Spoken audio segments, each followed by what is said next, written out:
So, good news, we've all been vindicated. A huge weight has been lifted off our shoulders, and everything that we've been saying for a very long time and accused of being racist and far right for saying it has now been admitted, and by none other than Kier Starmer himself, who recently gave a speech that if you closed your eyes, you could be forgiven for thinking that you were listening to Nigel Farage.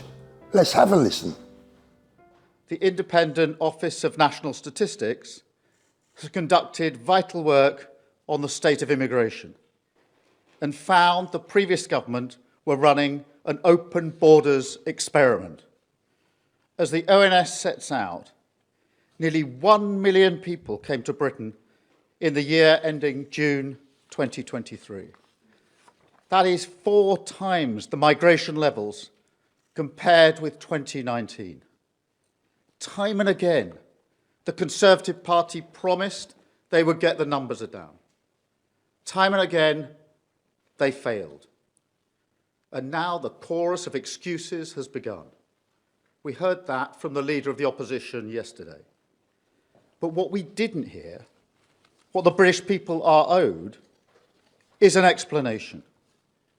Because a failure on this scale isn't just bad luck. It isn't a global trend or taking your eye off the ball.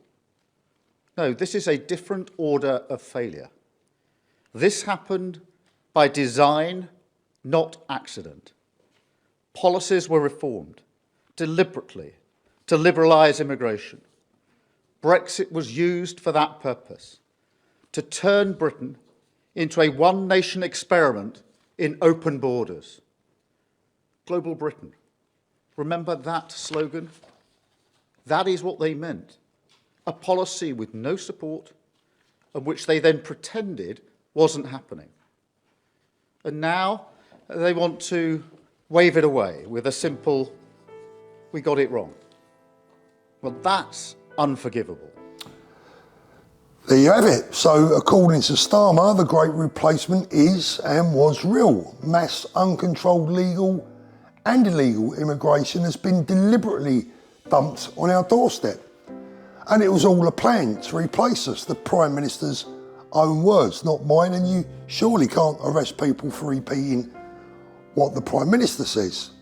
But what I believe Starmer missed here, and this is how brutally out of touch with reality he really is that we're not going to fall for this sudden phony lurch to the right, designed to try and kid us all that Labour are somehow any different. Oh no. Who do you think you're trying to kid, Mr Starmer? He said the previous government were running an open borders experiment. He said that nearly 1 million people came to Britain in the year ending June 2023. Yes, we had noticed. He said the British people are owed an explanation. Too right they are. He said a failure on this scale isn't just bad luck. This happened by design, not by accident. And he accused the Tories of using Britain as a one-nation experiment in open borders. And whilst all of this may be true, it's hardly news to any of us, Mr Starmer. We live with it every day. So why have you been jailing people for stating the bloody obvious? And just as importantly, what are you going to do about it? I suspect the answer is absolutely nothing whatsoever, other than to build millions of new homes to house your new future voters. Now, Starmer has been heard using the term snake oil salesman in the past. And let's be clear, that's exactly what he's saying here to the nation. He's gaslighting us into believing that Labour will do something about it, passing the buck to the Tories when we knew all along what was unfolding right in front of our very eyes. None of this is news to us. Make no mistake, Starmer and his crew of communists will only accelerate even further the rate of immigration. They will continue to dilute our culture as they see fit. And they will continue to treat us all like fools because that's exactly what they believe we are. And that's why he felt he could state the bleeding obvious and think that we'd be daft enough to fall for it.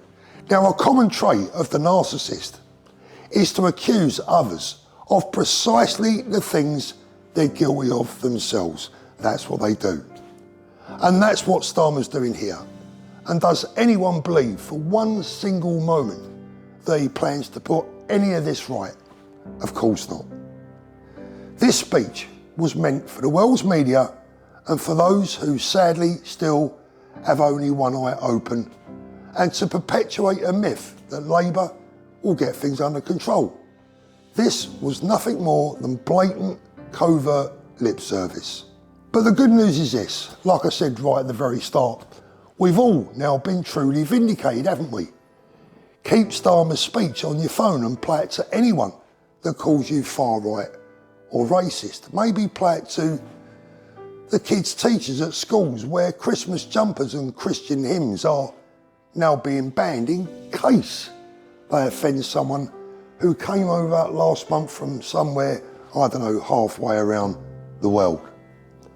Play it to the thousands of police officers who think it's okay to turn their backs on their own people, their own culture, their own children's future in return for a wage packet.